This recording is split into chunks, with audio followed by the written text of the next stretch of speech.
বহুতৰ মনত প্ৰশ্ন এডিআৰইৰ ৰিজাল্ট কেতিয়া দিব। এতিয়া মোক কিছুমান যুৱক যুৱতীয়ে সুধি থাকে, ছাৰ ৰিজাল্ট কেতিয়া দিব, ছাৰ পৰীক্ষাৰ ফলাফল কেতিয়া দিব। মই আপোনালোকক প্ৰতিশ্ৰুতি দিয়া অনুসৰি একেবাৰে মাৰ্চ মাহৰ 7 তাৰিখৰ আগতেই আমি এডিআৰইৰ ৰিজাল্ট দিম।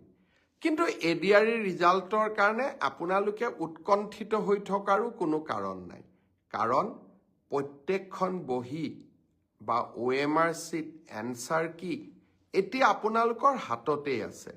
গতিকে সেবাই ৰিজাল্ট দিয়ক বা নিদিয়ক, আপোনালোকে নিজেই নিজৰ ফলাফলৰ আকলন এটা কৰিয়েই ল'ব পাৰে।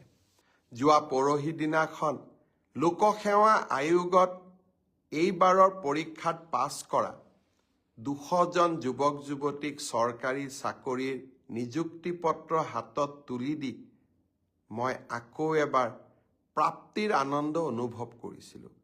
এই 200জন ছাত্ৰ ছাত্ৰীৰ এগৰাকীও মন্ত্ৰী বিধায়কৰ সম্পৰ্কীয় নহয়, এগৰাকীও চৰকাৰী শাসন ব্যৱস্থাৰ লগত জড়িত নহয়। তেওঁলোকৰ এটাই পৰিচয় আছিলে যে আমি ভাল কৰি পঢ়িছোঁ, মামাৰ ওপৰত আমাৰ বিশ্বাস আছে, পৰীক্ষা দিম আৰু আমি চৰকাৰী চাকৰি লাভ কৰিম। সেই ধাৰাবাহিকতাকে আমি অক্ষুণ্ণ ৰাখিম।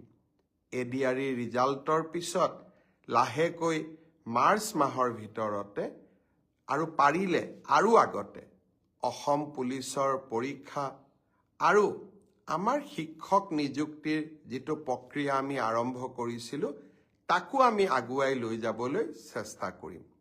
শিক্ষক নিযুক্তিৰ কথা মনলৈ আহোঁতেই মই আকৌ এবাৰ গৌৰৱ অনুভৱ কৰিছোঁ যে অসমত 2008 চনৰ পৰা মাত্ৰ 8,000 টকাৰে কণ্ট্ৰেকচুৱেল টিচাৰৰ কাম কৰি থকা আটাইকে যোৱা 15 তাৰিখে মই নিয়মীয়া চৰকাৰী চাকৰিৰ নিযুক্তি পত্ৰ তুলি দিবলৈ সক্ষম হ'লোঁ।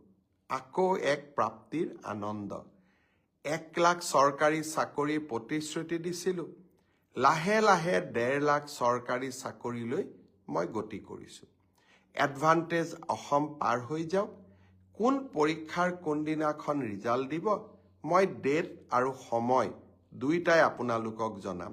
এইকেইটা দিন এডভান্টেজ অসমক লৈ ব্যস্ত থাকিম আৰু অসমত উদ্যোগীকৰণৰ নতুন বাতাবৰণ এটা নিৰ্মাণ কৰিবলৈ চেষ্টা কৰিম।